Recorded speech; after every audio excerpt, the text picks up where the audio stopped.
Un juge s'est moqué d'un petit garçon portant un bébé au tribunal. Ce qu'il a dit ensuite a fait pleurer tout le monde. Les lourdes portes en chêne de la salle d'audience 14 s'ouvrirent avec un grincement lent et angoissant, le son coupant le bourdonnement silencieux des conversations chuchotées et le froissement des papiers.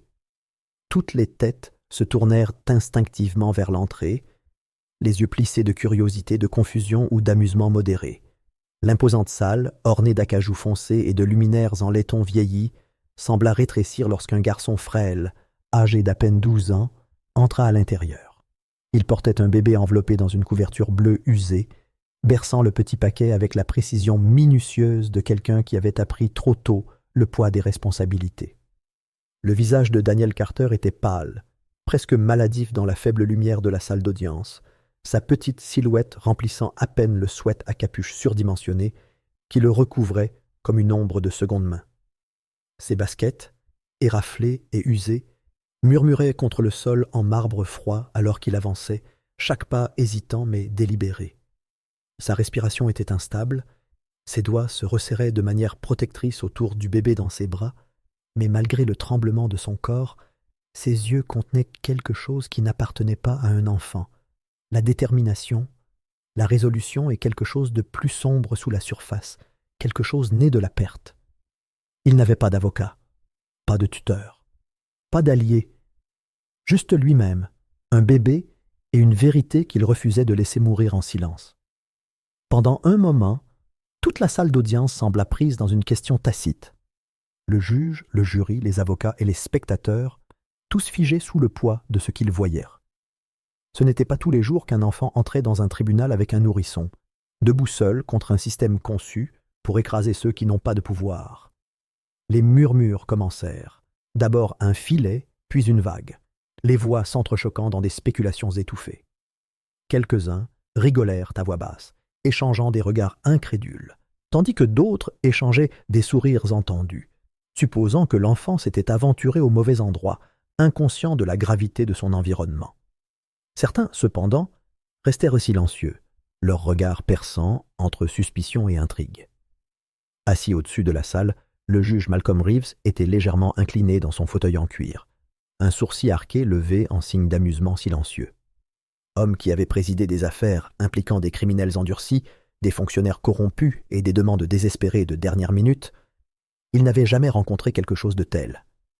Ses lèvres se retroussèrent en un sourire narquois, les rides de son visage se creusant tandis qu'il regardait le garçon avancer avec la précision minutieuse de quelqu'un qui s'attend à ce que le sol sous ses pieds s'effondre. Reeves contempla le spectacle qui s'offrait à lui. Un enfant à peine debout sous le poids d'un nourrisson, les épaules raides, les jointures blanches, là où elles agrippaient le tissu de la couverture bleue. Le sourire narquois ne dura pas. L'air changea lorsque Daniel s'arrêta au centre de la salle d'audience, juste au-delà des tables, où les avocats se positionnaient habituellement. Il ajusta le bébé dans ses bras, changeant de position comme s'il se préparait à un coup invisible. Puis, d'une voix qui ne tremblait pas, qui ne vacillait pas, qui ne suppliait pas, il coupa court au bruit qui l'entourait, brisant les moqueries de la salle d'audience par une seule déclaration. Ses mots sonnèrent clairs, tranchants et inflexibles. Son père avait été assassiné, et personne ne s'en souciait, mais il savait qu'il avait fait. Le silence qui suivit fut absolu. Le sourire narquois du juge vacilla, son amusement remplacé par quelque chose d'illisible alors qu'il s'assit en avant, soudain plus intéressé qu'il ne l'avait été quelques instants auparavant. Dans la galerie, les murmures se transformèrent en quelque chose de plus insidieux, plus électrique, plus dangereux. Les spectateurs occasionnels se penchèrent légèrement, leur curiosité piquée au vif, tandis que les vétérans chevronnés présents dans la salle, ceux qui avaient bâti leur carrière en naviguant dans les eaux troubles du droit, échangèrent des regards qui en disaient long. Au fond de la salle, caché juste derrière la rangée de bancs en bois, le procureur Leonard Briggs se raidit, les épaules tendues sous son costume sombre. Ses doigts tressaillirent légèrement, trahissant le courant soudain de malaise qui le traversa. De l'autre côté de la salle, le détective Henry Collins était assis à la table du procureur, ses doigts tapotant à un rythme irrégulier sur le bois poli. Son expression restait soigneusement neutre, indéchiffrable. Mais il y avait quelque chose dans la façon dont sa mâchoire se serrait, dans la façon dont sa posture se redressait très légèrement. Quelque chose dans la présence du garçon envoya une onde silencieuse à travers les hommes les plus puissants de la salle. Daniel Carter n'était pas censé être ici. Il n'était pas censé dire ces mots. Il n'était pas censé exister dans leur monde, un monde où la vérité était enfouie sous la paperasse et le pouvoir, mais il était là. Et il n'avait pas peur. Tommy s'agita légèrement dans ses bras, un petit son s'échappant des lèvres du bébé, bien qu'à peine audible dans l'épaisse tension qui recouvrait la salle d'audience. Daniel ajusta sa prise, ses doigts effleurant le tissu fin de la couverture, sentant le poids caché en dessous. La seule preuve qu'il avait, la seule arme à sa disposition. Il était venu ici pour la justice. Et maintenant, debout sous le regard noir d'un juge qui avait ri quelques instants plus tôt, dans une salle remplie d'hommes qui ne voulaient pas qu'il parle, il savait qu'il avait leur attention. La question était, que ferait-il maintenant qu'il ne pouvait plus l'ignorer? 2 semaines plus tôt, le monde s'était effondré autour de Daniel Carter. Son père, Michael Carter, avait été retrouvé mort dans une ruelle derrière un entrepôt, et les autorités avaient été promptes à considérer l'incident comme un accident du travail. Le rapport du coroner, rédigé à la hâte et criblé d'incohérences, n'apportait aucune explication réelle, seulement une cause de décès vague qui ne tenait pas compte des ecchymoses sur les bras de Michael ou de la profonde entaille le long de sa tempe. Les papiers étaient classés comme si sa vie n'avait été rien d'autre qu'une autre statistique, un autre malheureux qui avait glissé et était tombé au mauvais endroit au mauvais moment. Mais Daniel savait que ce n'était pas le cas. Son père avait été prudent, trop prudent pour qu'un accident le tue ainsi. Michael Carter avait travaillé des heures épuisantes comme concierge au bureau du procureur de district, et bien qu'il n'ait jamais été un homme franc, quelque chose avait changé dans les semaines précédant sa mort. Il était rentré à la maison plus calme, plus distrait, ses yeux parcourant la pièce comme si des silhouettes invisibles se cachaient dans chaque ombre. Ses mains tremblaient quand il pensait que personne ne le regardait, et ses paroles, autrefois fermes et mesurées, étaient devenues étouffées et urgentes. Daniel l'avait remarqué, mais il était trop jeune pour comprendre, trop préoccupé par le fait de nourrir son petit frère et d'aider son père chaque fois qu'il le pouvait. La nuit précédant la mort de Michael, Daniel s'était réveillé au faible murmure d'une conversation téléphonique provenant du salon. La voix de son père était étranglée par la peur, le genre de peur qui ne vient pas seulement de l'inquiétude, mais de la certitude que quelque chose de terrible allait arriver.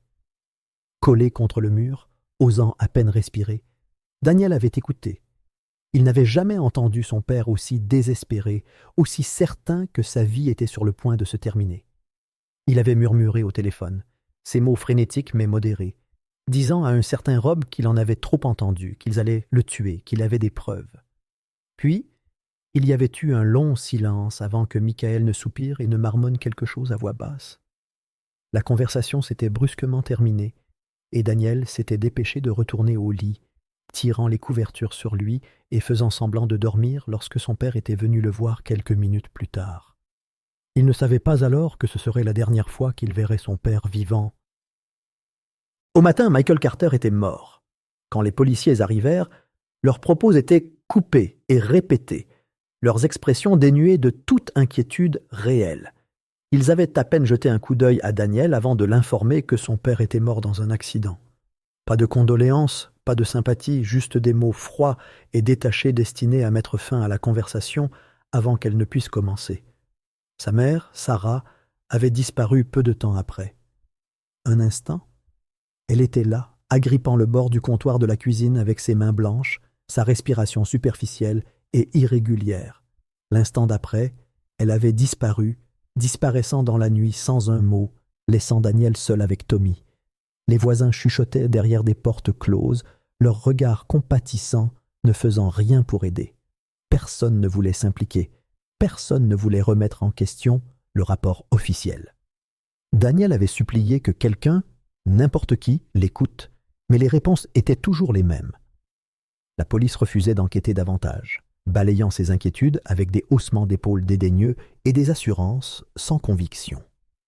Le détective Henry Collins avait été le pire de tous, son sourire narquois et condescendant, tandis qu'il s'appuyait contre son bureau, les bras croisés sur la poitrine. Il avait regardé Daniel droit dans les yeux et lui avait dit de passer à autre chose, ces mots empreints d'une indifférence qui lui avait fait froid dans le dos. Il avait regardé Collins froisser la note que son père avait laissée derrière lui. Une note qui ne contenait qu'un seul nom, Leonard Briggs. Sans réfléchir, le détective l'avait jetée à la poubelle et avait dit à Daniel qu'il avait regardé trop de films. Le message était clair, personne ne l'aiderait. Déterminé à ne pas abandonner, Daniel s'était tourné vers les cabinets d'avocats disséminés dans la ville, chaque fois avec la même histoire à la main, le même appel désespéré pour que quelqu'un s'occupe de son cas. Mais la réponse était toujours la même. Les portes claquaient avant qu'il ait pu finir de parler. Les appels téléphoniques s'interrompaient avant qu'il puisse expliquer pourquoi il appelait. C'était comme si le nom de son père était devenu un poison, quelque chose que personne ne voulait toucher. Le poids de la vérité pesait lourdement sur ses épaules, plus étouffant que tout ce qu'il avait jamais connu. Ce n'était pas que le système était en panne. Il fonctionnait exactement comme il le voulait, une machine bien huilée conçue pour protéger ceux qui détenaient le pouvoir et enterrer ceux qui les menaçaient. Michael Carter avait été une menace, et maintenant, il n'était plus. Daniel n'était plus qu'un garçon, un orphelin à présent, sans voix et sans pouvoir. Il pensait qu'il allait disparaître, qu'il accepterait le silence et se fondrait dans l'arrière-plan comme tant d'autres avant lui. Mais ils avaient tort. Si personne d'autre ne se battait pour son père, alors il le ferait. Avec Tommy solidement attaché dans ses bras, Daniel avait passé des jours à chercher quelque chose, n'importe quoi, qui pourrait l'aider. Son père avait caché la vérité quelque part. Il en était certain.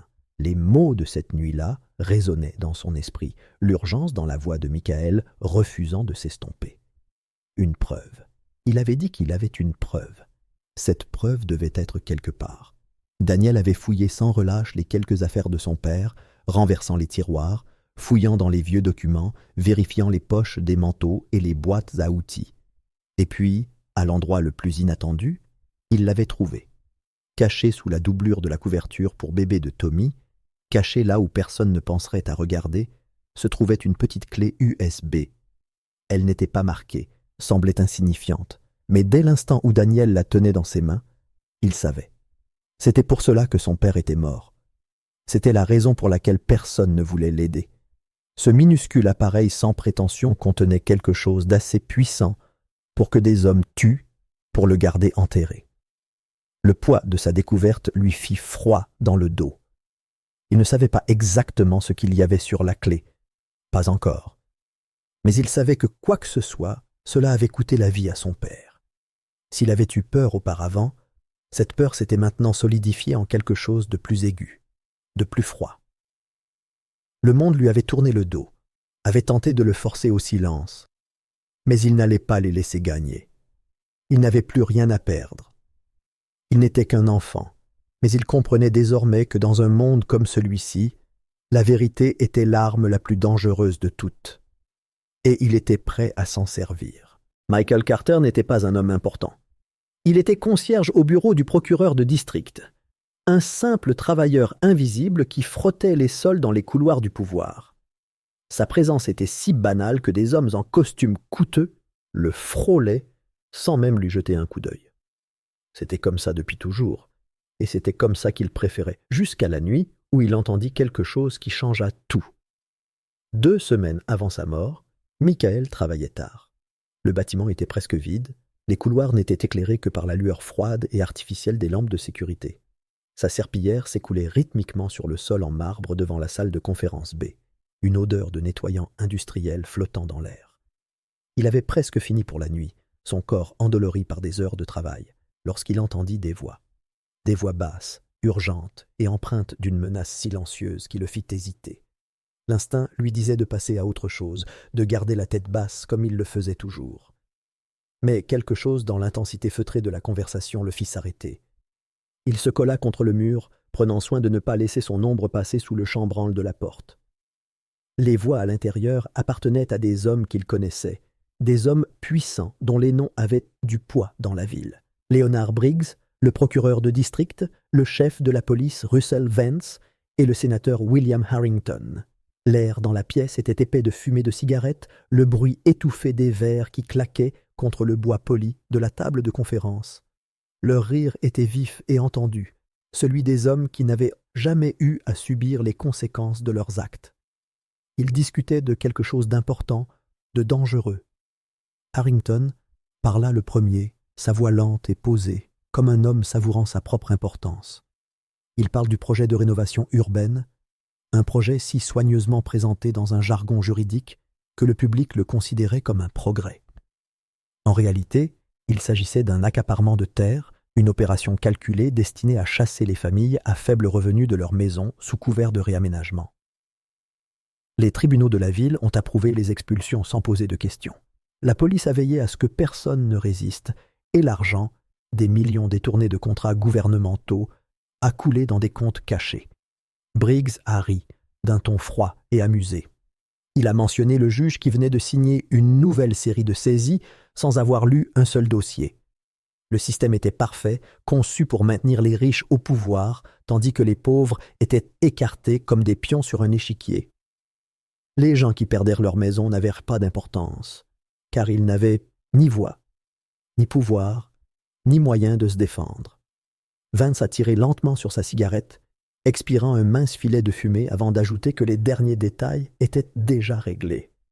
Quiconque posait trop de questions était soit acheté, soit réduit au silence.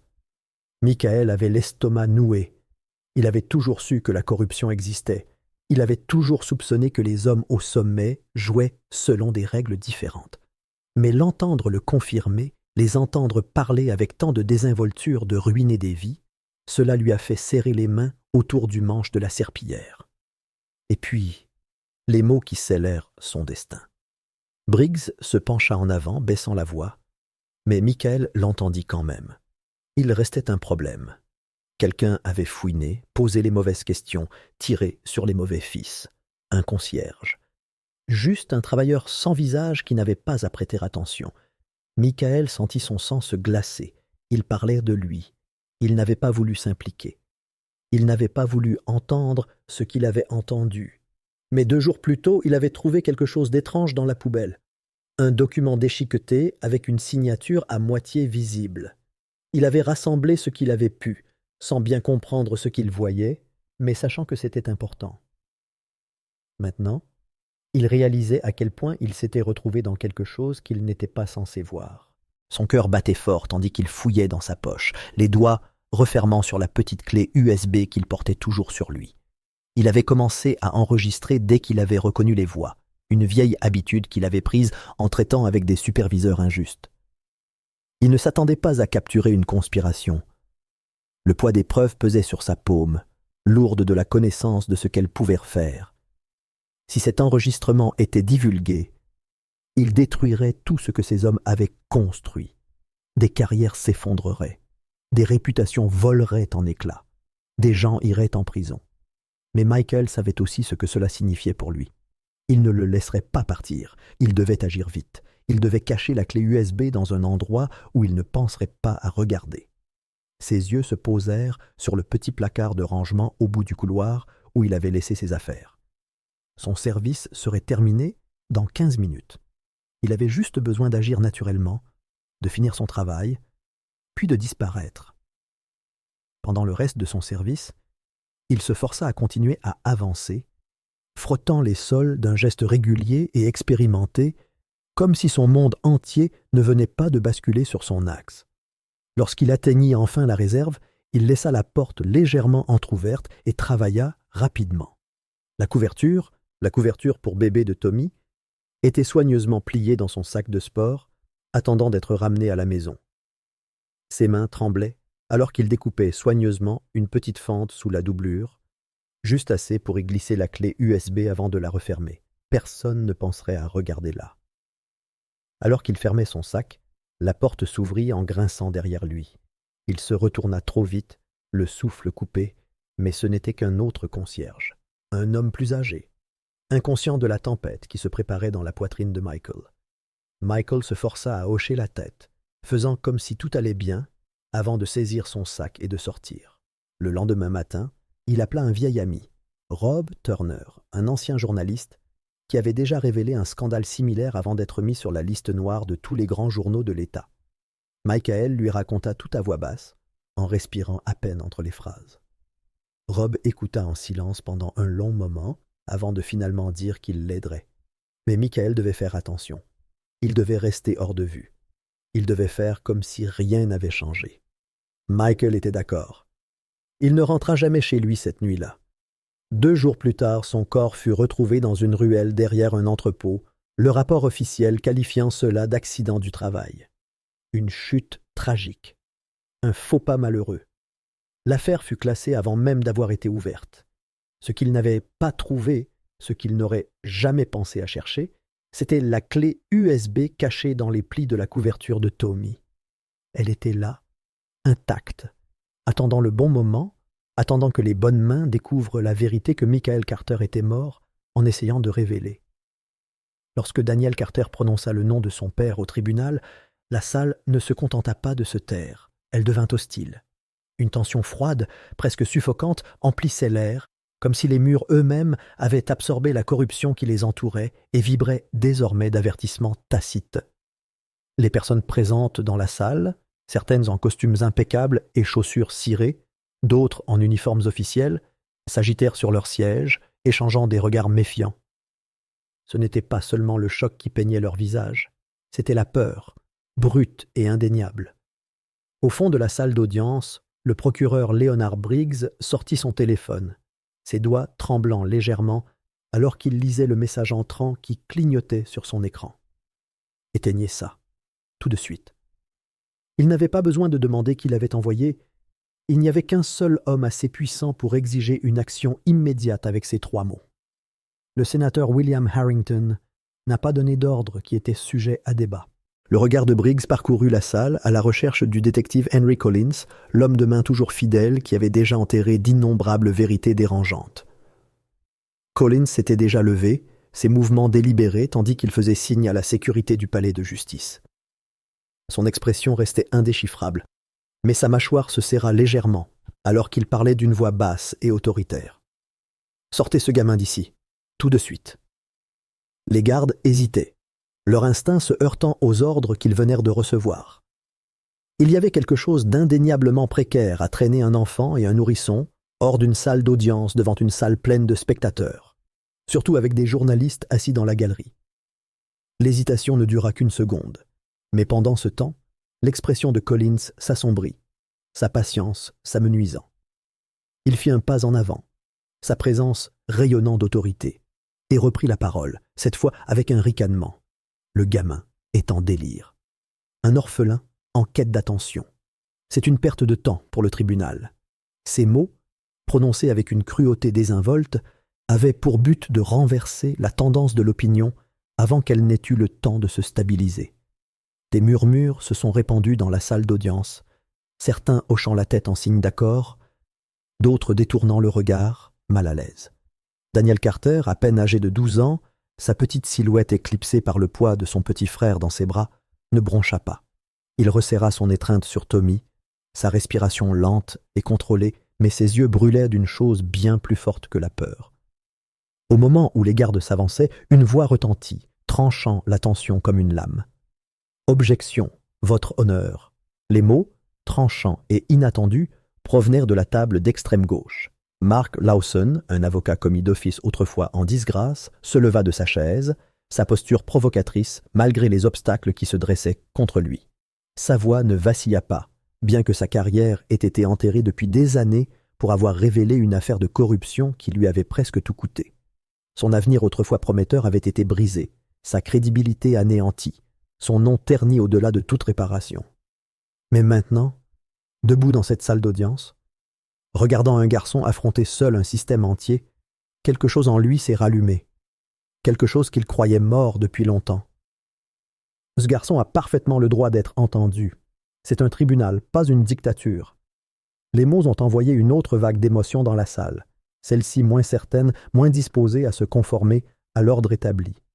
Le juge Malcolm Reeves, paresseusement allongé sur sa chaise, a levé un sourcil, l'amusement persistant dans son expression, bien que ses yeux aient maintenant quelque chose d'autre. L'incertitude. Il avait présidé d'innombrables affaires, vu des supplications désespérées, des histoires larmoyantes fabriquées et des mises en scène conçues pour influencer le tribunal. Mais c'était différent. C'était réel. Pendant un long moment, Reeves ne dit rien, se contentant d'étudier le garçon debout au centre de la salle d'audience. Son sweat à capuche surdimensionné drapé sur sa silhouette mince, ses bras enroulés de manière protectrice autour du bébé. Un enfant qui était entré avec rien d'autre qu'un nom et une revendication qui menaçait de tout défaire. Finalement, le juge expira lentement, tapota ses doigts contre le banc en bois avant d'offrir un sourire paresseux, presque dédaigneux. « Très bien, faisons plaisir au gamin. Mais si cela s'avère être une absurdité, je veillerai personnellement à ce qu'il soit escorté directement vers une famille d'accueil. » La menace flottait dans l'air, censée être un avertissement, destiné à remettre Daniel à sa place. Mais Daniel ne cligna même pas des yeux. De l'autre côté de la pièce, le sénateur Harrington s'adossa à son siège, son attitude inchangée, mais ses doigts se recroquevillèrent légèrement sur le bord de la table en bois poli. Sans un mot, il fouilla dans sa poche, récupéra son téléphone et le pressa contre son oreille. Dehors, un SUV noir s'arrêta devant le palais de justice, ses vitres teintées masquant les silhouettes à l'intérieur. Les portes restèrent fermées, le moteur ronronnant doucement, en attente. Et cette fois, ce n'était pas seulement la sécurité. Quelque chose de plus gros allait arriver. Dans la salle d'audience, les lignes de bataille avaient été tracées, même si peu de gens avaient osé l'admettre. Mark Lawson ajusta sa position, conscient du poids de la décision qu'il venait de prendre. Sa carrière avait déjà été détruite une fois, et maintenant, il s'était lancé dans une guerre qu'il n'avait aucune chance de gagner. Mais, en regardant Daniel Carter, la détermination inébranlable dans ses jeunes yeux, il savait qu'il avait fait le bon choix. Le juge Reeves se pencha en avant, l'humour dans son expression s'estompant, alors qu'il jetait un coup d'œil à Briggs, puis à Collins, puis enfin au garçon. La salle d'audience n'était plus le lieu des procédures contrôlées et des résultats prévisibles. C'était devenu quelque chose d'entièrement différent. Un champ de bataille, un test pour savoir qui céderait le premier. Et tandis que Daniel Carter se tenait là, les bras resserrés autour de son petit frère, il devint clair pour tout le monde dans cette salle qu'il ne serait pas celui qui céderait. Dehors, les portes du SUV s'ouvrirent. Les silhouettes à l'intérieur sortirent, leurs mouvements précis, leur présence calculée. Ce n'étaient pas de simples agents de la loi. C'étaient des hommes qui opéraient dans l'ombre, des hommes qui s'assuraient que des vérités dérangeantes ne soient jamais révélées au grand jour. Et alors qu'ils marchaient vers le palais de justice, l'air à l'intérieur de la salle d'audience devint plus lourd, comme si le bâtiment tout entier avait rendu son dernier souffle avant la tempête. Leonard Briggs jeta un nouveau coup d'œil à son téléphone. Un autre message apparut sur l'écran. « Fais tout ce qu'il faut ». Ses doigts se resserrèrent autour de l'appareil avant de le glisser dans sa poche, sa mâchoire se serrant, alors qu'il reportait son attention sur le garçon qui venait de mettre le feu aux fondations qu'ils avaient passé des années à fortifier. De l'autre côté de la pièce, Collins se rassit sur son siège, mais ses doigts tambourinaient régulièrement contre la table, son esprit travaillant déjà sur les éventualités. Le jeu avait changé. Les règles avaient été réécrites. Et alors que Daniel Carter se tenait au centre de la tempête, le système contre lequel il se battait était déjà en train de l'effacer. La seule question qui restait était de savoir s'il pourrait survivre à ce qui allait suivre. Daniel se tenait à la barre des témoins, les bras serrés autour de Tommy, la petite silhouette du bébé pressée contre sa poitrine comme une bouée de sauvetage. Il n'avait jamais été dans une salle d'audience auparavant, n'avait jamais vu autant d'yeux braqués sur lui, avec une telle intensité.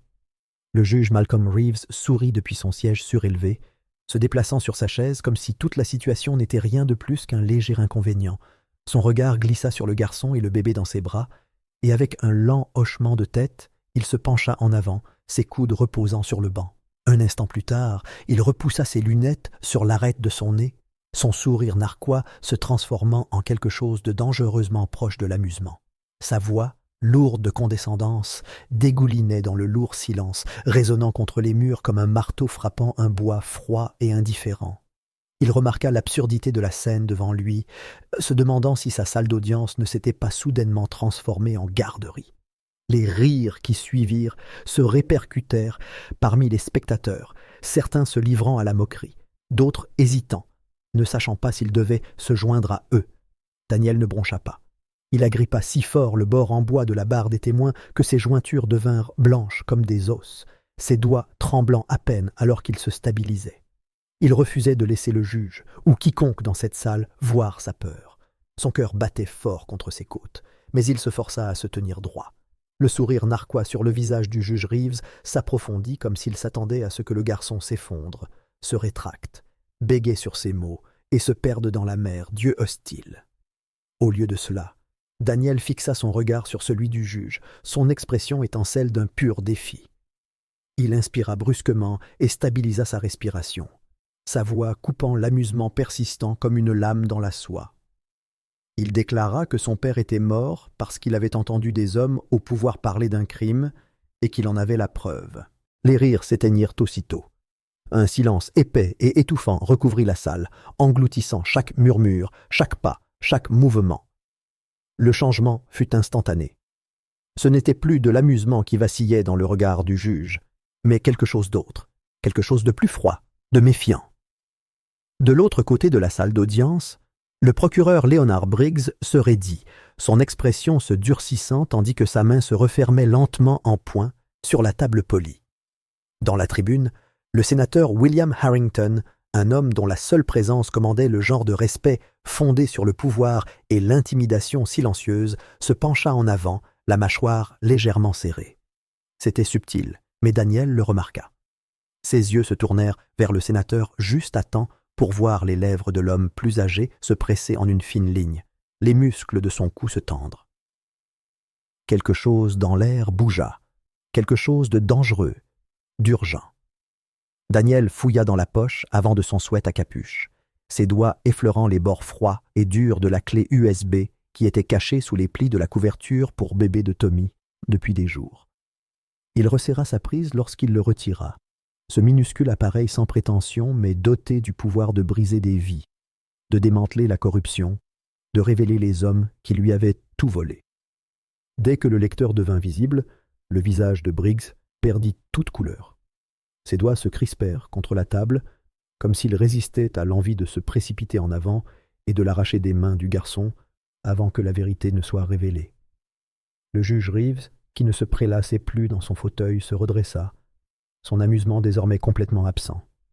Ses yeux vacillèrent vers Briggs pendant un bref instant, un échange silencieux, se déroulant entre eux, empreint de compréhension tacite et d'urgence voilée. Dans la galerie, les yeux du sénateur Harrington s'assombrirent, son expression indéchiffrable, mais il y avait une tension dans ses épaules qui n'était pas là auparavant. À l'extérieur, invisibles pour ceux qui se trouvaient dans la salle d'audience, les portes d'un élégant SUV noir s'ouvrirent. Les hommes qui en sortirent n'étaient pas des agents de sécurité ordinaires. Ils se déplaçaient avec précision, leur présence dégageant quelque chose de plus sinistre, de délibéré. Ces hommes n'étaient pas envoyés pour protéger, ils étaient envoyés pour faire taire. De retour à l'intérieur, Daniel déglutit difficilement, se stabilisant alors qu'il posait la clé USB sur la table devant lui, ses mouvements lents, délibérés. Tous les yeux dans la salle d'audience étaient braqués sur ce petit appareil sans prétention. Le poids de sa seule présence suffisait à envoyer une vague de malaise dans la salle. Le détective Henry Collins, qui était resté étrangement immobile jusqu'à présent, fut le premier à rompre le silence. Sa chaise racla le sol alors qu'il se relevait.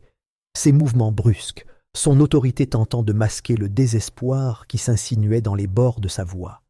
Il déclara que la clé USB était fabriquée, l'acte d'un enfant désespéré tissant une fiction dans un récit qui n'avait aucun fondement dans la réalité. Il insista sur le fait que le tribunal perdait son temps à entretenir une illusion, une farce. Sa voix, forte et autoritaire, était destinée à éclipser, à rejeter, à étouffer la possibilité qu'il puisse y avoir de la vérité dans ce que le garçon avait avancé. Mais ses paroles avaient un autre côté, quelque chose de fragile, quelque chose qui laissait deviner la peur. Le juge Reeves hésita. Ses doigts tambourinèrent légèrement sur la surface de son banc, son esprit pesant la décision qui enterrerait les revendications du garçon ou leur permettrait d'être entendu. Il avait passé des années à contourner la loi en faveur d'hommes qui savaient comment graisser les bons rouages. Mais ce moment était différent. Ce moment avait du poids. La salle entière était devenue une poudrière, attendant l'étincelle qui l'allumerait ou l'éteindrait complètement. Son regard se tourna à nouveau vers Briggs, puis vers Collins, puis enfin vers Daniel qui se tenait immobile, inflexible. Puis, contre toute attente, le juge se pencha en avant, sa voix plus basse, contrôlée mais suffisamment forte pour faire taire les murmures qui avaient commencé à bouillonner aux abords de la salle. Il ordonna que les preuves soient diffusées. La tension s'est brisée comme un fouet. Une vague de choc visible traversa le visage de Briggs, les mains de Collins se resserrèrent en empoing. Le sénateur Harrington ne réagit pas, mais l'air autour de lui sembla changer, s'assombrir. Et dehors, les hommes du SUV noir se dirigèrent vers les portes du tribunal avec une aisance éprouvée, leurs intentions aussi claires que les ordres tacites qui les avaient envoyés là. Les doigts de Daniel tremblèrent légèrement lorsqu'il brancha la clé USB sur le système d'affichage de la salle d'audience, son souffle se coupant dans sa gorge lorsque l'écran s'alluma. Pendant un moment, il n'y eut rien d'autre qu'un silence épais et suffocant.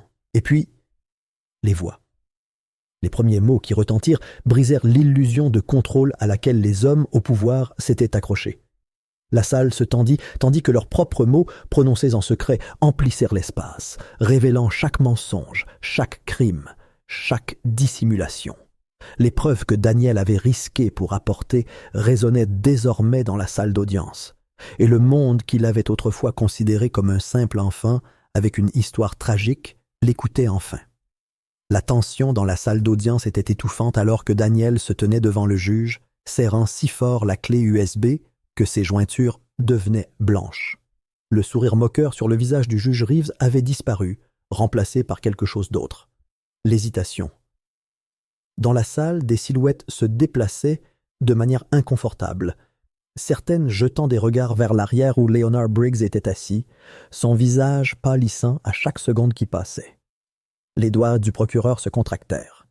Sa mâchoire se serra tandis que son regard se posait sur le détective Collins, l'exhortant silencieusement à prendre le contrôle de la situation avant qu'elle ne dégénère davantage. Collins se leva brusquement, sa chaise raclant bruyamment le sol poli de la salle d'audience, sa voix autoritaire coupant l'air épais. Il déclara que les preuves entre les mains du garçon étaient fabriquées, que Daniel n'était qu'un enfant désespéré qui s'accrochait à des fantasmes pour donner un sens à sa malheureuse perte. Il qualifia les accusations d'infondées, d'insultes au système judiciaire, et exigea que le tribunal mette immédiatement un terme à tout cela avant que les vraies affaires, les affaires qui comptent, ne soient retardées davantage. Il se tourna vers le juge Reeves, s'attendant à une obéissance immédiate, la même loyauté aveugle qui les avait protégés, lui et ses associés, pendant des années. Mais pour la première fois, le juge hésita, ses doigts tapotant contre le banc de bois dans une démonstration inhabituelle d'incertitude. Mark Lawson, sentant une ouverture, s'avança, sa présence n'étant plus celle d'un avocat oublié, mais d'un homme se tenant au bord du précipice de la rédemption. Il affirma que si la clé USB était vraiment dénuée de sens, alors il ne fallait pas avoir peur de la lire. Il a mis le tribunal au défi de respecter son devoir, de laisser les preuves parler d'elles-mêmes, plutôt que de se taire devant ceux qui craignaient la vérité. Ces paroles ont eu du poids, non seulement auprès du juge, mais aussi auprès des spectateurs rassemblés qui se penchaient, sentant que quelque chose de monumental était sur le point de se produire. Le juge Reeves expira lentement, jetant un coup d'œil au garçon qui se tenait devant lui avec défi, le bébé toujours bercé dans ses bras. Il avait vu d'innombrables personnes désespérées dans sa salle d'audience, mais aucune comme celle-ci. Il a finalement pris sa décision, sa voix plus basse que d'habitude, mais néanmoins ferme. Il a ordonné que la clé USB soit lue. Une vague de malaise s'est propagée dans la salle. Leonard Briggs s'est visiblement raidi. Le détective Collins a serré la mâchoire si fort qu'il semblait sur le point de se casser une dent. Et à l'arrière, une silhouette invisible a discrètement sorti un téléphone, les doigts se déplaçant rapidement sur l'écran. Daniel se dirigea vers le système d'affichage du tribunal, ses mains tremblant légèrement alors qu'il insérait la clé USB dans la clé. Pendant un moment, rien ne se passa. L'écran vacilla, la salle retenant son souffle. Puis le fichier audio commença à jouer. D'abord des parasites, puis des voix, distordues au début, mais de plus en plus claires à chaque seconde. La première voix était indubitable. Le juge Reeves l'a reconnue immédiatement. Son corps se raidit alors que son propre nom était prononcé avec un poids de familiarité. Une conversation s'engagea, détaillant les accords secrets, les rapports falsifiés, les approbations signées sans surveillance. Le nom de Leonard Briggs fut prononcé plus d'une fois, sa propre voix indubitable alors qu'il assurait à ses conspirateurs invisibles que le système judiciaire était dans leur poche. Collins fut mentionné, son rôle dans la dissimulation de morts gênantes, décrit dans des détails crus et accablants. Mais le moment qui envoya une onde de choc muette dans la salle fut lorsque le nom de Michael Carter fut prononcé. Une discussion informelle eut lieu sur ce qu'il fallait faire de lui, sur le fait qu'il en avait trop vu. Une voix douce et calculatrice suggéra de s'en occuper de la manière habituelle. Une autre voix gloussa, qualifiant cette mesure de nécessaire pour s'assurer que l'opération ne soit pas perturbée. Puis les mots qui scellèrent leur sort, « Il est maîtrisé ». Une brusque inspiration résonna dans la salle d'audience. Le poids des mots, leur caractère définitif, ne laissait aucune place à une mauvaise interprétation. Daniel sentit sa poitrine se serrer, son souffle se rapprochant par à-coups courts et irréguliers. Il savait au plus profond de son âme que son père avait été assassiné, mais l'entendre confirmer cela sur un ton aussi froid et détaché lui retourna l'estomac. Autour de lui, la salle d'audience était en émoi. Des murmures d'incrédulité, de colère, de peur. Les personnages autrefois puissants qui avaient dominé les débats ressemblaient maintenant à des animaux acculés, leur monde soigneusement construit s'effondrant autour d'eux. Le visage de Leonard Briggs prit une teinte blanche fantomatique. Il fit mine de se lever, mais se rendit vite compte qu'il n'avait nulle part où aller. Collins recula d'un pas, son esprit s'emballant, calculant s'il y avait encore une issue. Mais ce fut le sénateur Harrington qui bougea le premier. Assis dans la galerie, l'expression indéchiffrable, il se pencha légèrement en avant de mettre la main dans sa veste. Un mouvement simple et discret. Ses doigts pressèrent contre quelque chose caché dans sa poche. Un signal silencieux. Et puis les portes de la salle d'audience s'ouvrirent brusquement. Des hommes en costume envahirent la salle, se déplaçant avec précision. Certains portèrent des badges, leur voix aiguë, coupant le chaos, se présentant comme des agents fédéraux. D'autres ne portèrent pas de badge. Leurs mouvements étaient différents, calculés, réfléchis, pas là pour arrêter, mais pour faire taire. La panique éclata alors que des cris remplissèrent la salle. Les officiers du tribunal se mirent instinctivement à protéger le juge, leurs mains planant au-dessus de leurs armes alors que la scène se dissolvait dans le chaos. Le pouls de Daniel battait fort dans ses oreilles. Mark Lawson lui saisit le bras, sa voix pressante mais constante, lui disant de rester bas, de s'accrocher à Tommy et de ne pas le lâcher. De l'autre côté de la pièce, Collins tenta de se faufiler entre les agents, mais une main ferme l'arrêta et le plaqua violemment contre la table en bois.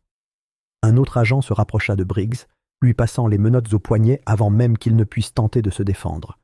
Mais dans le chaos, un homme n'avait pas encore été attrapé.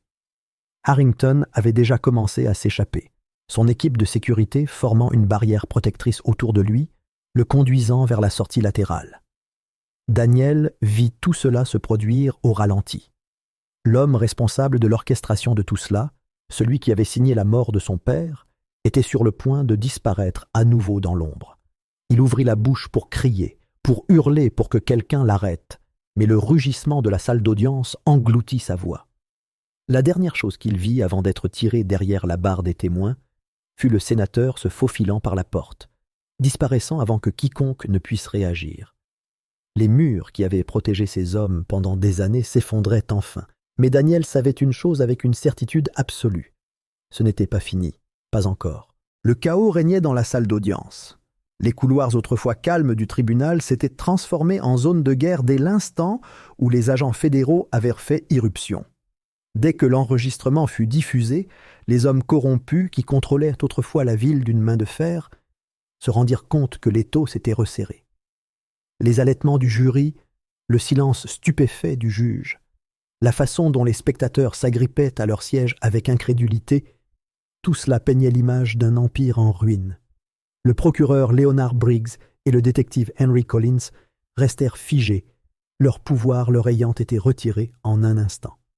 Le jeu de tromperie, de contrôle et de pouvoir soigneusement orchestré auquel ils avaient participé pendant des années se désintégrait sous leurs yeux. Mais le chef Russell Vance, l'homme qui avait orchestré d'innombrables dissimulations pour l'élite, n'allait pas se laisser faire sans se battre. Son esprit s'emballa tandis qu'il jetait un œil aux sorties, évaluant ses options. Sa respiration s'accéléra, ses muscles se tendirent. Il avait passé trop d'années à s'assurer que des hommes comme Briggs et Harrington restèrent protégés, et il savait exactement comment ils réagiraient. S'ils tombaient, il l'emmènerait avec eux. Il n'y avait aucune issue, pas par des moyens légaux. Il plongea la main dans son manteau, ses doigts serrant fermement la poignée en métal froid de son arme à feu dissimulée. Ses yeux, autrefois calculateurs et perçants, étaient maintenant fous de désespoir. Il n'avait jamais été du genre à hésiter face à une menace, et ce n'était pas différent. Toute sa carrière, sa réputation et sa liberté étaient au bord de la destruction. Avant que quiconque puisse réagir, des coups de feu éclatèrent. Le premier coup de feu déchira l'air, semant la panique dans la salle. Le craquement assourdissant de la balle résonna sur les murs de marbre, emplissant l'air d'une odeur âcre de poudre à canon. La salle d'audience, autrefois un lieu d'ordre, sombra dans le chaos. Au moment où le coup de feu partit, tout changea. Mark Lawson fit un bond en arrière. Un cri aigu s'échappa de ses lèvres, tandis que du sang coulait sur sa manche. Il trébucha, mais resta debout, protégeant Daniel et Tommy de son corps. Le garçon tressaillit, les yeux écarquillés de terreur, serrant Tommy contre lui, comme si son petit frère était la seule chose qui le maintenait sur terre. Les officiers du tribunal se précipitèrent pour protéger le garçon, le traînant derrière la barre des témoins alors que le chaos se déroulait. Les agents fédéraux sortirent leurs armes en réponse, leurs voix s'élevant dans des ordres autoritaires qui furent noyés par les cris et les hurlements des spectateurs. Le chef Vance ne s'en souciait plus. Les années de silence, de couverture des hommes au pouvoir, de vérification du système en leur faveur, tout cela avait conduit à ce moment. S'il devait tomber, il ne le ferait pas seul. Il pivota brusquement, son arme pointée vers Leonard Briggs, l'homme dont il avait autrefois reçu des ordres, mais en qui il n'avait jamais vraiment eu confiance. Pendant une fraction de seconde, leurs regards se rencontrèrent, et à cet instant, Briggs comprit. Il avait fait une erreur en faisant confiance à Vance. Le doigt du chef se resserra sur la gâchette, mais avant qu'il ne puisse tirer, un coup de feu retentit de l'autre côté de la pièce. Un agent fédéral avait réagi plus vite, son instinct aiguisé par des années d'entraînement. La balle frappa Vance en pleine poitrine, le renvoyant en arrière. Il desserra sa prise sur le pistolet, ses yeux vacillant d'incrédulité alors qu'il agrippait la blessure. Il haleta, suffocant à cause de son propre souffle alors qu'il s'effondrait sur le sol poli, son règne de corruption prenant fin dans une mare de son propre sang. Briggs fit un pas en arrière, les mains levées, le visage blême. La prise de conscience qu'il avait été à 2 doigts de la mort le secoua d'une manière qu'il n'avait jamais connue auparavant. L'arrogance, la bravade, disparut. Tout ce qui restait était un homme qui avait enfin vu l'inévitable. Il avait passé des années à penser qu'il était intouchable, que personne ne pouvait le défier. Mais le garçon debout derrière le banc des témoins avait tout défait. Il n'avait pas seulement exposé la vérité, il avait brisé l'illusion de pouvoir qu'ils avaient si soigneusement entretenue. Le détective Collins saisit sa chance. Tandis que tout le monde était concentré sur le corps de Vance, il se dirigea vers la sortie. Il s'était toujours enorgueilli de savoir qu'encourir, et maintenant, c'était le moment. S'il pouvait simplement sortir du tribunal, il pourrait disparaître. Il avait de l'argent en réserve, des contacts qui pourraient l'aider à disparaître avant que les fédéraux ne mettent la main sur lui. Il se déplaçait avec précaution, restant dans l'ombre, son cœur battant contre ses côtes. Mais un marshal américain l'attendait. Collins franchit à peine la porte avant d'être plaqué contre le mur, les poignets tordus dans le dos alors qu'il se débattait. Il jura à voix basse, ses plans s'effondrant aussi vite que ses alliés étaient tombés. Ses jours de manipulation de preuves et de protection de criminels étaient terminés. Pendant ce temps, le juge Reeves était assis immobile sur le banc, son arrogance épuisée. L'homme qui s'était autrefois moqué de Daniel regardait maintenant dans un silence stupéfait, sa propre complicité mise à nu.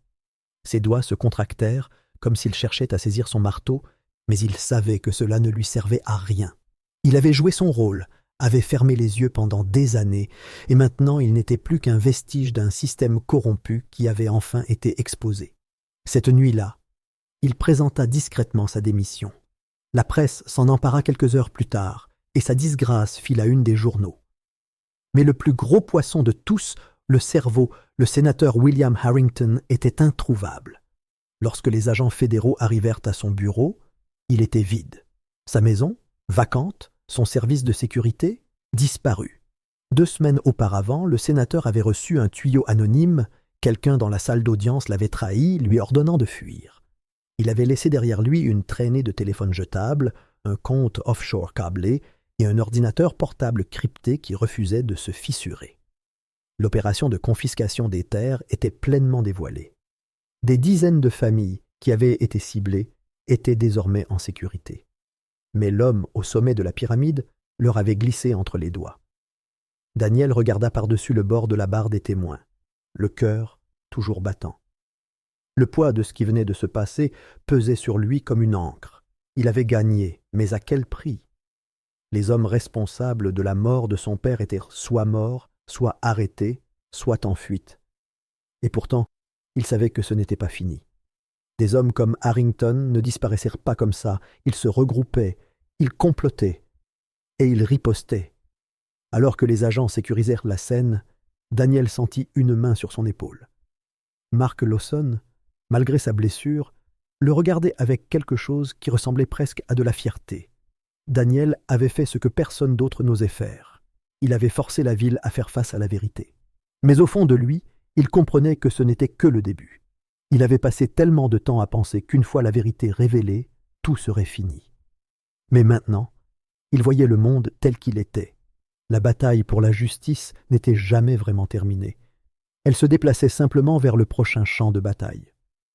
Une fois la poussière retombée, la salle d'audience s'était transformée en scène de crime.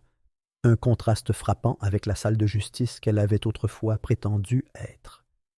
Du sang maculait le sol en marbre poli, témoignage du chaos qui s'était déroulé quelques minutes plus tôt.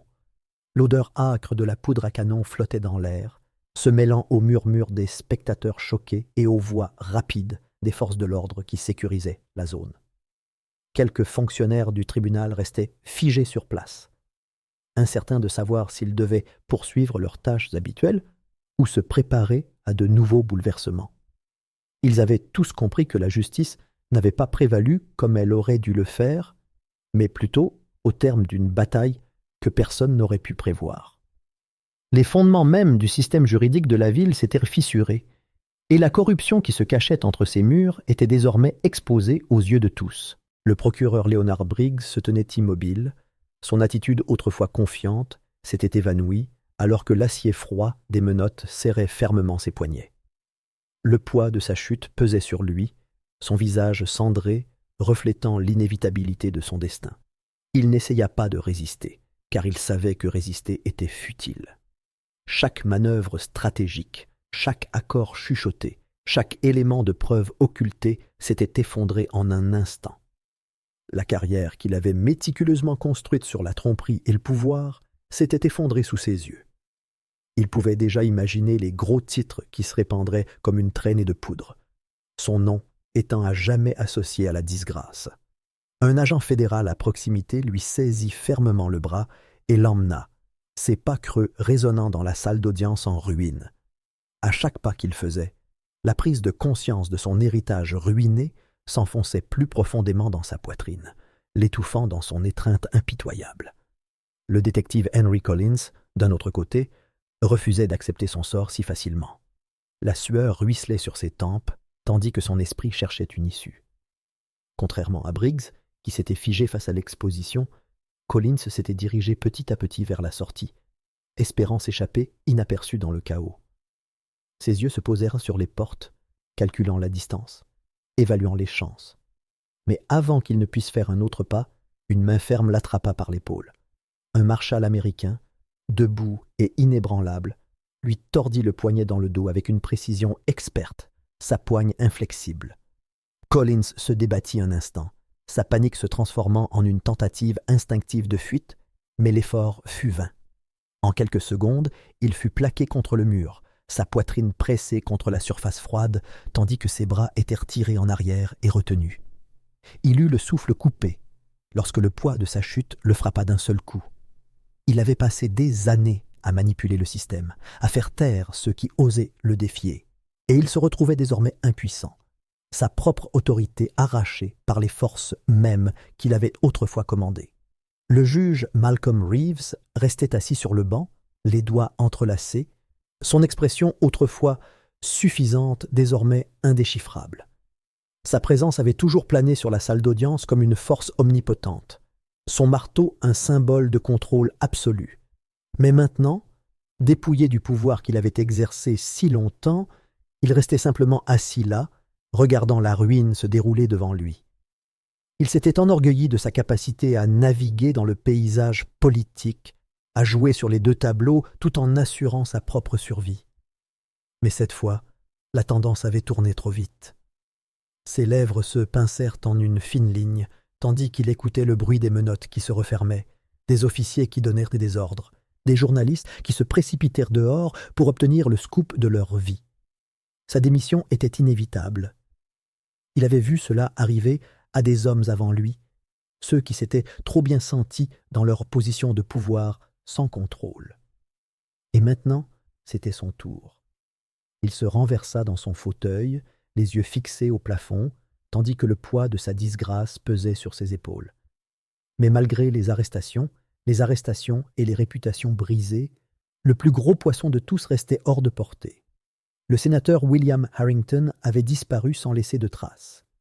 Il avait toujours été un homme au mouvement calculé, jamais du genre à se laisser surprendre, et cette fois-ci, ce n'était pas différent. Au moment où les agents fédéraux arrivèrent à son bureau, il n'était plus qu'une coquille vide. Son bureau avait été vidé, ses effets personnels avaient disparu, sa chaise tournait comme pour se moquer de leur vaine tentative de le capturer. Son domaine, autrefois une forteresse d'influence politique, était étrangement vide, le silence n'étant rompu que par le bruit lointain des hélicoptères de presse qui tournaient au-dessus de sa tête. Son service de sécurité, autrefois un mur impénétrable de fidèles agents de sécurité, avait disparu avec lui, ne laissant derrière lui que des lignes téléphoniques cryptées et des appareils jetables qui ne menèrent nulle part. Il savait que cela allait arriver. Quelqu'un l'avait prévenu. Une seule information anonyme lui avait suffi pour s'échapper avant que l'étau ne se resserre. La découverte de ses comptes offshore n'a fait qu'ajouter au mystère. Des millions de dollars, acheminés par des sociétés écrans et enfouis sous des couches de fausses identités, ont été retracés vers des lieux indétectables, preuve de sa maîtrise de la tromperie.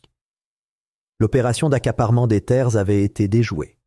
Son cœur sinistre dévoilé au grand jour, mais son cerveau les avait une fois de plus déjoués. Il avait toujours été du genre à anticiper toutes les éventualités, à garder une longueur d'avance, et maintenant il avait disparu dans l'ombre, laissant derrière lui un sillage de destruction et de questions sans réponse. Son influence avait peut-être été momentanément affaiblie, mais son jeu était loin d'être terminé. Les agents chargés de le traquer savaient que ce n'était pas la fin. Ce n'était qu'une pause dans une bataille beaucoup plus vaste. La ville, maintenant sous le choc des révélations, mettrait des années à se remettre. L'indignation publique fut immédiate, les gens exigeant une justice au-delà de ce qui avait déjà été rendu. L'actualité était incessante, chaque gros titre disséquant les profondeurs de la corruption qui couvait sous leur nez. Les familles qui avaient été déplacées en raison de la fraude foncière avaient retrouvé leur logement, leur voix enfin entendue après avoir été si longtemps réduite au silence. Des enquêtes ont été rouvertes, des décisions de justice ont été annulées, et, un par un, ceux qui avaient été intouchables se sont retrouvés traînés sous la lumière crue de la responsabilité. Pourtant, malgré la victoire, un malaise inébranlable subsistait dans l'air. Daniel Carter, le garçon qui avait défié le système, regardait tout cela se dérouler avec des yeux las. Il s'était battu, il avait gagné, mais au fond de lui, il savait que ce n'était que le début. Le sénateur Harrington était toujours là, et les hommes comme lui ne disparaissaient pas simplement. Ils attendaient, ils se regroupaient, ils ripostaient. Et alors que Daniel se tenait au lendemain de tout cela, il a réalisé que la justice, la vraie justice, n'était jamais aussi simple que de révéler la vérité. C'était une guerre qui n'a jamais vraiment pris fin. La ville avait été secouée jusqu'à ses fondations, mais les ombres demeuraient, tapies juste hors de portée de la loi. La bataille était gagnée, mais la guerre était loin d'être terminée. Les semaines qui suivirent le procès se transformèrent en un tourbillon chaotique de couvertures médiatiques, de batailles juridiques et de comptes à rendre depuis longtemps. Pour la première fois depuis des mois, Daniel et Tommy ne courèrent plus, ne se cachèrent plus dans l'ombre d'un système qui avait tenté de les effacer. Chaque matin, Daniel se réveillait dans un monde qui prêtait enfin attention, mais il ne savait pas si c'était par culpabilité, par admiration ou par peur. Les murs du secret qui avaient enterré le meurtre de son père et réduit sa mère au silence commençaient à s'effondrer, mais à leur place se dressait la réalité obsédante de la profondeur de la corruption. Les tribunaux, autrefois une force inébranlable de rejet et de négligence, se retrouvèrent soudain sous le regard du public, forcés de reconnaître les péchés qu'ils avaient longtemps ignorés. Tout a commencé par une enquête officielle sur la disparition de Sarah Carter, la mère de Daniel et Tommy, une affaire qui avait été enterrée sous de faux dossiers psychiatriques et des ordonnances de mise sous scellés destinées à la faire taire. Pendant des semaines, Daniel avait cru que sa mère les avait abandonnés, lui laissant la charge impossible de s'occuper de son petit frère tout en naviguant dans une ville qui le traitait comme une nuisance plutôt que comme une victime. Mais l'enquête a rapidement révélé une vérité plus sombre qui lui a fait froid dans le dos. Sarah Carter ne les avait pas quittés par choix. Elle avait essayé de se défendre, avait tenté de révéler la corruption même qui avait coûté la vie à Michael Carter. Mais avant qu'elle ne puisse révéler la vérité, elle avait été déclarée mentalement instable, son témoignage rejeté et sa liberté volée par les personnes mêmes qu'elle avait cherché à dénoncer. L'établissement psychiatrique où elle avait été enfermée fonctionnait dans des zones grises juridiques, financé par des donateurs silencieux qui avaient bénéficié du maintien sous clé des voies gênantes. Son nom avait été effacé des archives publiques, son dossier enterré sous les lourdeurs bureaucratiques, ce qui rendait presque impossible pour quiconque sans influence de remettre en question l'endroit où elle était allée. Les conclusions du tribunal ont provoqué une onde de choc dans le système judiciaire. Les juges qui avaient jadis fait sortir Daniel de leur bureau en riant étaient désormais assis en silence tandis que la vérité se dévoilait sous leurs yeux. Les documents détaillant l'internement de Sarah Carter étaient criblés d'incohérences, de signatures qui ne correspondèrent pas, d'évaluations effectuées par des médecins qui n'existèrent pas. Il s'agissait d'un effort coordonné, d'une élimination d'une femme qui avait osé défier les puissants. La révélation de sa détention illégale a forcé une action immédiate et, quelques jours plus tard, un ordre de libération a été émis par le tribunal. Ce n'était pas simple. Les administrateurs de l'établissement ont résisté, affirmant que leurs mains étaient liées par les lois sur la confidentialité médicale, mais sous la pression de la surveillance fédérale et de l'indignation du public, ils n'ont eu d'autre choix que d'obtempérer. Le jour où Sarah Carter a finalement été libérée, le monde a semblé retenir son souffle. Elle était plus maigre que dans les souvenirs de Daniel, son énergie, autrefois vibrante, émoussée par des mois de sédation forcée et d'isolement. Mais au moment où elle posa les yeux sur ses fils, quelque chose en elle changea, un feu se ralluma au plus profond de son expression épuisée. Elle serra d'abord Tommy dans ses bras, ses doigts tremblants tandis qu'elle le berçait contre sa poitrine, murmurant des excuses que Daniel savait qu'elles n'étaient pas à elle. Puis, elle se tourna vers Daniel, l'attirant dans une étreinte féroce qui évoquait les mois de silence, l'agonie de ne pas savoir si ses enfants étaient en sécurité. Daniel resta d'abord raide, incertain de la manière de répondre à une mère qu'il pensait partie pour toujours, mais alors qu'elle le serrait plus fort, le poids de tout ce qu'ils avaient enduré finit par s'effondrer. Il se laissa tomber dans ses bras, se sentant, pour la première fois depuis ce qui lui sembla une éternité, comme un enfant qui n'avait pas apporté le monde seul. Avec leur mère de retour, la question de l'avenir de Daniel et Tommy devint la prochaine bataille. Les tribunaux s'empressèrent de corriger leurs erreurs, mais les cicatrices laissées derrière eux ne s'effacèrent pas du jour au lendemain. Sarah était libre, mais elle n'était pas encore entière. Le traumatisme de son emprisonnement, la trahison du système en laquelle elle avait eu confiance, l'avait rendue fragile, sa confiance en sa propre autonomie ébranlée. La bataille juridique pour la garde était une bataille difficile. La bureaucratie avançait lentement et, bien que la sympathie du public soit de son côté, l'État hésitait à lui remettre immédiatement les garçons sous sa garde. Dans l'intervalle, quelqu'un devait se manifester.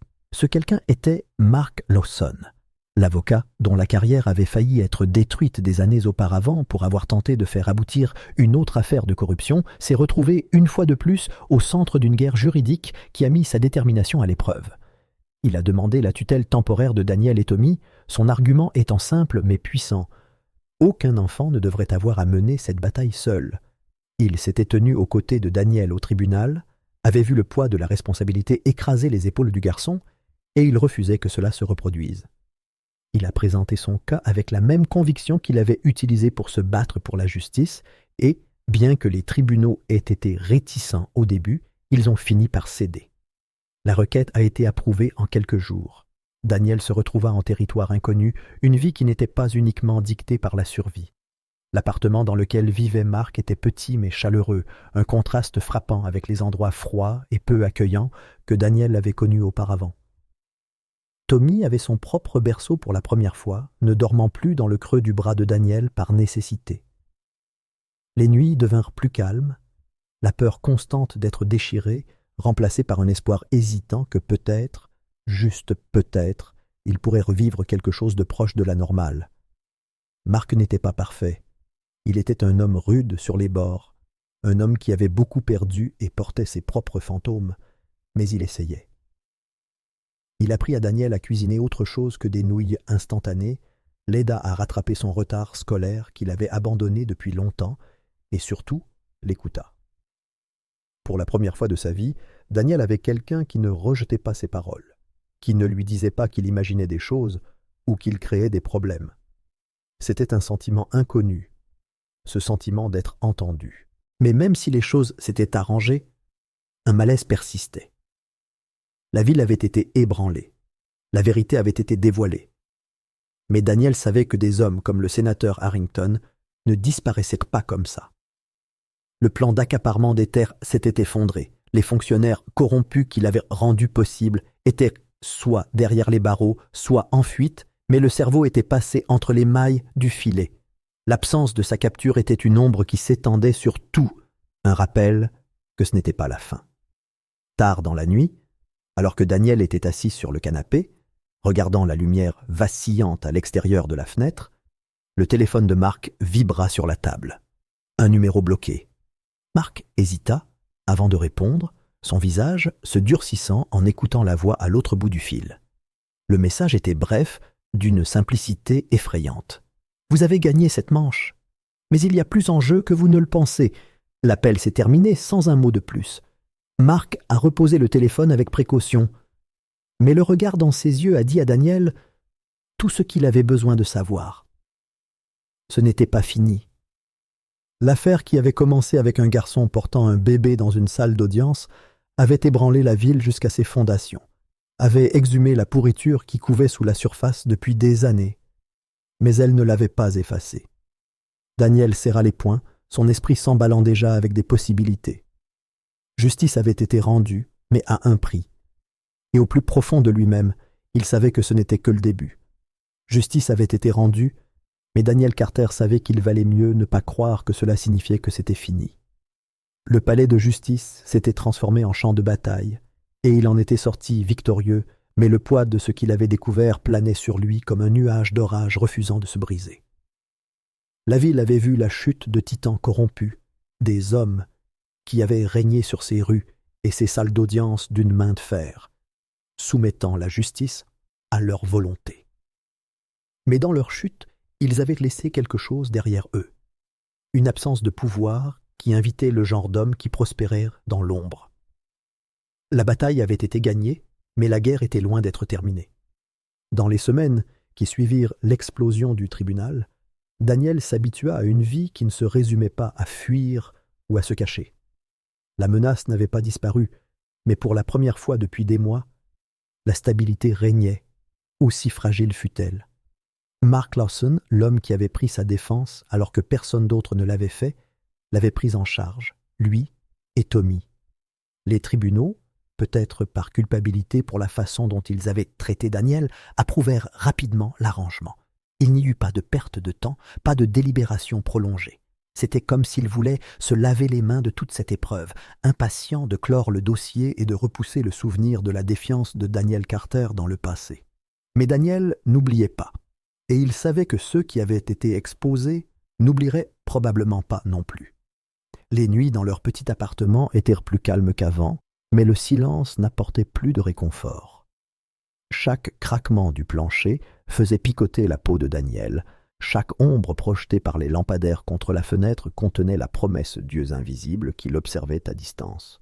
Au début, les médias avaient couvert l'affaire sans relâche, mais au fil des semaines, de nouveaux scandales et crimes ont fait la une des journaux. Le monde a continué à avancer. Daniel, cependant, était resté assis dans les décombres de ce qu'il avait découvert, son esprit refusant d'oublier le fait que l'homme le plus dangereux de tous s'était enfui. Le sénateur William Harrington avait disparu sans laisser de traces, sa maison abandonnée, son bureau vidé, sa présence effacée comme s'il n'avait jamais existé, mais Daniel savait que ce n'était pas le cas. Les hommes comme Harrington ne disparaissaient pas, ils se repositionnaient, se cachant dans les endroits où la lumière de la justice n'était pas encore arrivée, attendant le moment de récupérer ce qu'ils avaient perdu. Mark Lawson était méfiant mais prudent. Il avait passé des années à mener une bataille perdue contre la corruption, pour finalement être mis sur la liste noire et dépouillé de tout ce pour quoi il avait travaillé. Maintenant, par un coup du sort, il était de nouveau entraîné dans la guerre qu'il avait été autrefois forcé d'abandonner. Il observe Daniel attentivement, reconnaissant la tempête qui couvait derrière ses jeunes yeux. Le garçon avait vu trop de choses, trop enduré, et ce genre d'exposition aux pires maux du monde laissait des cicatrices que le temps ne pouvait guérir. Mais il y avait de la résilience en lui, une détermination que Mark avait rarement vue, même chez des hommes adultes. Il savait que Daniel ne laisserait pas tomber. Il savait que le garçon ne se reposerait pas tant que Harrington n'aurait pas été retrouvé. L'appel arriva tard dans la nuit, bien longtemps après que Tommy eût été endormi dans la pièce voisine. Mark était assis à la petite table de la cuisine, parcourant de vieux dossiers comme s'il cherchait un fantôme dont il ne pouvait pas se débarrasser. Son téléphone vibra contre la surface en bois, son numéro bloqué, le fixant comme un avertissement. Un malaise glacial le parcourut, tandis qu'il hésitait, puis décrocha le téléphone et le pressa contre son oreille, sans un mot. Le silence à l'autre bout du fil dura juste assez longtemps pour faire accélérer son pouls. Puis, une voix se fit entendre, une voix qu'il n'avait pas entendue depuis des semaines, mais qu'il reconnut instantanément. La voix était calme, presque amusée, avec la confiance d'un homme qui se savait intouchable. Il dit à Mark qu'ils avaient regagné cette partie, mais que la partie était loin d'être terminée. Il y avait plus en jeu qu'il ne le pensait, plus de couches sous la surface que la découverte de Daniel n'avait fait qu'effleurer. Il le dit d'une manière qui ressemblait moins à un avertissement qu'à une provocation, un rappel que les structures de pouvoir qu'ils avaient démantelées n'étaient pas si faciles à détruire. Des hommes comme le sénateur Harrington ne tomberaient pas, ils s'adaptaient, ils se regroupaient, et ils ripostaient quand leurs ennemis s'y attendaient le moins. Mark écoutait, ses doigts se resserrant autour du téléphone. Il savait ce que c'était. C'était un message, une promesse que leur victoire avait eu un prix. Il n'y avait pas d'appel à la négociation, pas d'exigence de silence, juste une simple reconnaissance du fait qu'ils étaient toujours surveillés, que Daniel, malgré tout ce qu'il avait fait, n'était pas libre. La voix laissa échapper un petit rire avant que la ligne ne s'éteigne, la finalité de cette décision envoyant un frisson dans la colonne vertébrale de Mark. Il reposa le téléphone avec précaution, expirant par le nez, son esprit s'emballant déjà sur les implications. Daniel se tenait près de la porte, l'expression indéchiffrable. Il avait entendu l'appel, même s'il n'avait pas saisi les mots. Il n'en avait pas besoin. Il pouvait voir la vérité dans la posture tendue de Mark, dans la façon dont sa mâchoire se serrait alors qu'il fixait le téléphone silencieux comme s'il contenait une malédiction. Le garçon ne demanda pas qui c'était. Il n'en avait pas besoin. Au lieu de cela, il se dirigea vers la table, tira une chaise et s'assit en face de Mark, les yeux noirs de compréhension. Il n'avait pas fini. Harrington n'était pas parti.